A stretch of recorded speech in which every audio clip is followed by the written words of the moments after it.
Pope John Paul II held the position as Supreme Pontiff of the Catholic Church for about a quarter century. Due to that long duration of his papacy, his warm personality, and his proclivity for making many global trips, he was a very well-known figure. And many people may remember that on the Feast of Our Lady of Fatima, May 13th of 1981, Pope John Paul II was greeted by a crowd of 10,000 pilgrims in St. Peter's Square at the Vatican when an assassination attempt was made on his life. But what is not as well known is that a second assassination attempt was made on the life of Pope John Paul II just 1 year later. I'm Scott Schulze, and in this episode of Catholic History Trek, I'll be making a trek to Fatima to look at this lesser-known second assassination attempt on the life of Pope John Paul II.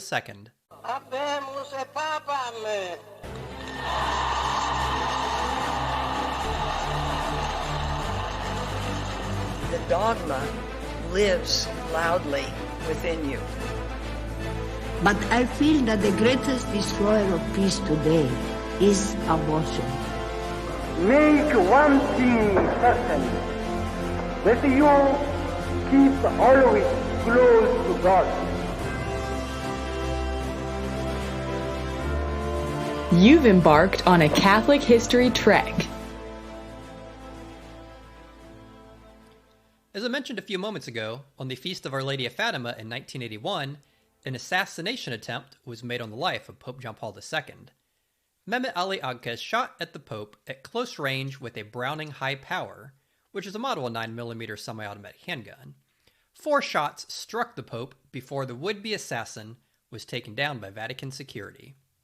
After recovering from the attack, the Pope famously said, "One hand pulled the trigger, another guided the bullet." This was in reference to his belief that Our Lady of Fatima interceded on his behalf, saving his life. This is because the attack took place on May 13th, which is the anniversary of the Blessed Virgin Mary's first appearance to the 3 shepherd children at the Cova de Iria in Portugal in 1917. The following year, in May of 1982, Pope John Paul II made a pilgrimage to Fatima, Portugal, to thank the Blessed Virgin on the Feast of Our Lady of Fatima. During this trip, the Pope brought one of the bullets and had it placed in the crown of the statue of Our Lady of Fatima. He arrived at Fatima on May 12th and was met by a crowd of hundreds of thousands of pilgrims. When he knelt at the steps of the basilica, a man dressed in a priest's cassock emerged from the crowd and lunged at the Pope from behind, apparently shouting, "Down with the Pope! Down with Vatican II!" The man was apprehended by security without much resistance. The Pope blessed the man and continued on his way. It was initially reported that the Pope was not injured in the incident, although his closest observers noticed that his customary buoyancy and spontaneity had diminished immediately afterwards. The following day, the Feast of Our Lady of Fatima, the Pope made a consecration of the world to the Immaculate Heart of Mary. The consecration was, I guess, a sort of consecration of Russia, which had been requested by Our Lady of Fatima to the 3 shepherd children, Lucia, Jacinta, and Francesco, about 65 years earlier. Technically, Russia is part of the world, but was not specifically named in the consecration. It would be another 40 years when a papal consecration actually included Russia in the name, which would be the recent one, performed by Pope Francis on March 25th of 2022. Pope John Paul II's visit to Fatima and the consecration of the world were the big news, and the incident with the man who lunged at him quickly disappeared from memory. But if years after the Pope's death in 2005, his former secretary and friend of 40 years, Cardinal Stanislaw Żywicz, revealed some aspects of the Pope's life in his 2008 book, A Life with Carol, and in a 2008 documentary film titled Testimony, which was based on the memoirs of Żywicz. In the documentary, Żywicz, who is named Archbishop of Krakow, Poland after the Pope's death, revealed that the Pope was injured in the attack, but continued his visit to Fatima without disclosing the injury, keeping it secret. It was a secret that would last for nearly a quarter century, until Żywicz admitted, "I can now reveal that the Holy Father was wounded. When we got back to the room, there was blood." Just 1 year removed from the March 13th assassination attempt in 1981, the Pope survived another assassination attempt on March 12th of 1982. The would-be assassin was a 33-year-old Spanish priest named Juan Maria Fernandez Crone. Crone lunged at the Pope with a 16-inch long bayonet from a World War I Mauser rifle. The attack inflicted a wound, cutting the Pope. But, fortunately for the Pope, it was a second assassination attempt, which failed to inflict a fatal wound. So, who was Father Crone, and why did he try to kill Pope John Paul II? Crone was born in Madrid, Spain, in the year 1948. When he was in college, he became a political activist in a Spanish student group who opposed the dictatorial regime of Francisco Franco. After college, he apparently grew interested in anti-communism and Marian apparitions, and in 1978, he was ordained as a Catholic priest. He had joined the SSPX and was assigned to a pair of SSPX congregations in France. To put this ordination into the SSPX timeline, 1978 was a full decade before Archbishop Marcel Lefebvre consecrated 4 bishops, which then placed the SSPX into what some have called an irregular canonical status with Rome. Crone's time in the SSPX would only last 1 year. By 1979, he was expelled for having shown signs of mental instability and for criticizing Archbishop Lefebvre for being too weak and opposing the new pope's alleged embrace of modernism. A year later, Crone became a priest in a sede vacantis group. The term sede vacantis comes from the Latin words sede vacante, meaning the seat is empty. In Catholicism, it refers to the seat of Peter, or the papacy. So it's a period when there is no pope. Typically, the sede vacante period is the interregnum after a pope dies and before the next pope is elected. The vacant seat usually lasts a few days or a few weeks. For example, after Pope John Paul II died, there was a 17-day sede vacante until Pope Benedict XVI was elected. But in the case of a sede vacantis group, they aren't talking about the small window between popes. Rather, they adhere to the belief that the current reigning pope is not the legitimate pope, and thus there is a sede vacante, or vacant seat, because, in their opinion, there is no pope. Most sede vacantis groups hold that all the popes since the Second Vatican Council are invalid.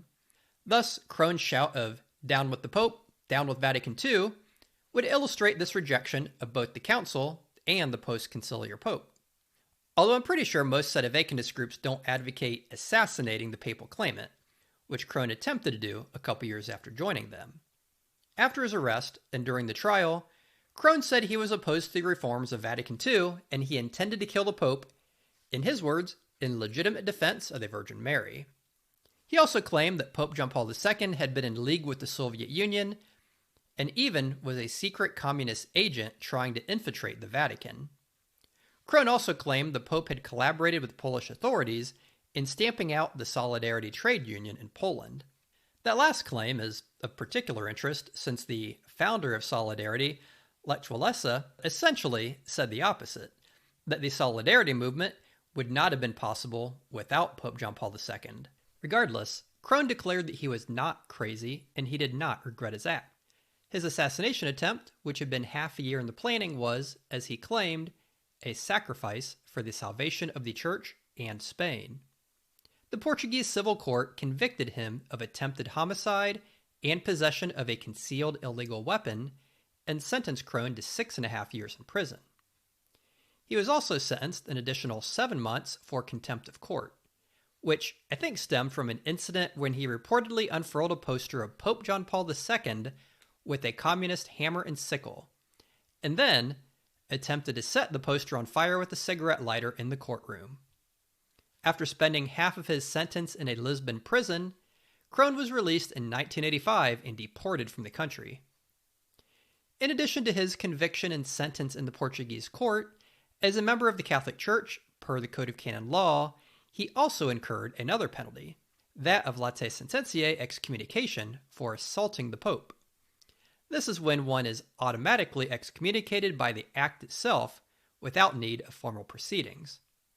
After being expelled from Portugal, Crone then went to Belgium, abandoned the priesthood, got married, and became a lawyer. But he did not settle down, as it were. Far from it. In 1996, he was charged with an arson in Brussels of the Harry Batsuna office, which was a left-wing political organization which supported Basque independence in Spain. And in 2000, he he was arrested and spent time in prison for breaching security and approaching Spain's king, Juan Carlos I.